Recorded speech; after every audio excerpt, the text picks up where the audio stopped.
Guys, today I will explore a touchy subject and explain why buying a home is a terrible investment.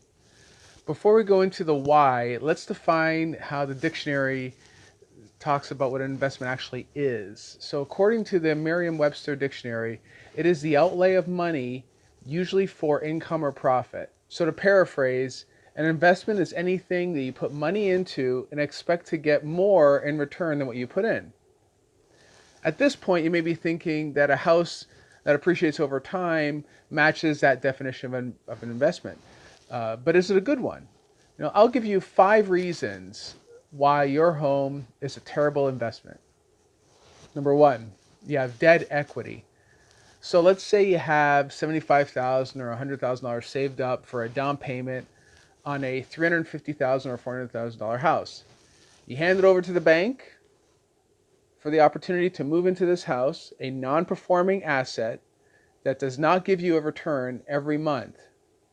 That money is trapped and you can't do anything with it. You could use that same money to put it into an apartment building and actually get cash flow every month instead. So instead of tying up all that cash, you just put it into an asset that actually performs, that gives you money. Number two, you're sinking money month over month into this non-performing asset. So after you tie up all that money and after you've saved up for a long time, you're then obligated to send the lender the money for the mortgage. Then you need to pay taxes, insurance, maintenance, and all those things always go up as well.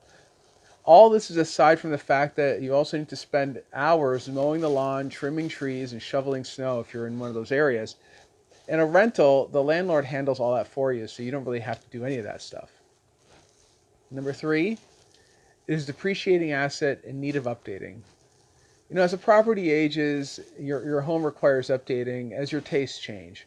I'm sure many of you don't like to see those kitchen cabinets and shag carpets from the 1960s in any house, let alone yours.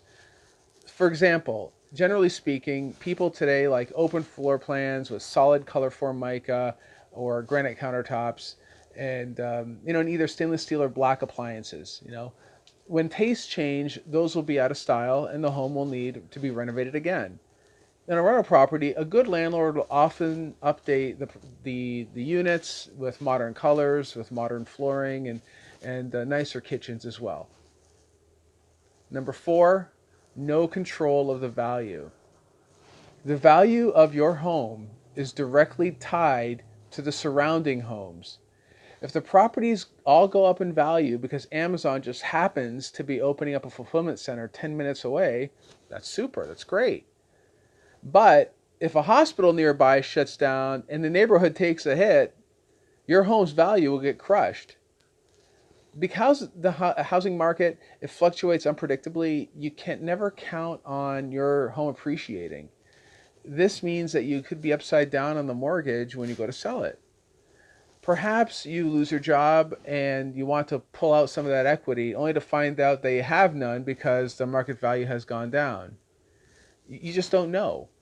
Think of it. If a home were such a great investment, why did so many people just walk away from their houses back in 2008?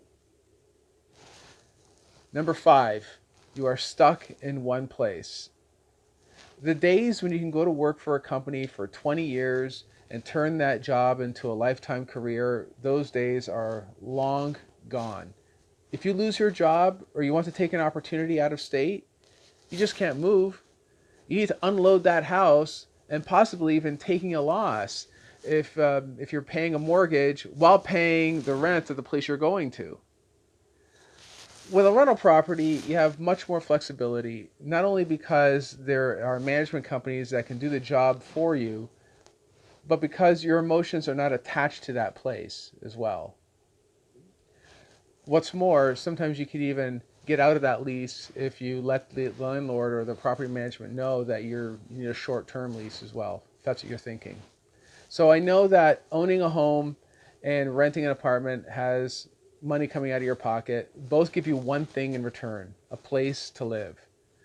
Think of it as an expense, just like you do with food, clothing, and fuel for your car. but it's definitely not an investment.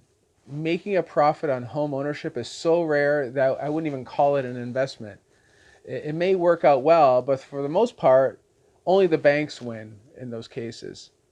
So I'm not saying that home ownership is bad. I'm just saying that there is more to owning than what the American dream used to be. Many people find happiness and enjoyment doing home improvements and gardening and even mowing their lawns.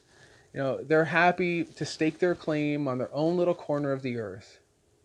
If you don't care about investing for your future, outside of your IRA, your trust, or your savings account, then you know what? You should go ahead and buy a house. Works for you. But if you're looking to build financial freedom, take all that cash, take all that fuel, and invest it in properties, invest it in real estate where you can get cash flow. That's ultimately what you want. Anyway, do you think home ownership is a generational phenomenon due to, say, life experience or the age gap? Or do you even agree with what I'm saying? Let me know in the comments. I would absolutely love to hear from you.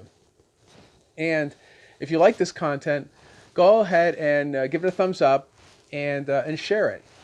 Also check out the Bulletproof Cashflow podcast on iTunes or Stitcher. And don't forget to subscribe to the YouTube channel as well. So listen, guys, we're working so hard to put out new content all the time to help you build success in the world of multifamily. I want you to be great, all right? Talk to you soon.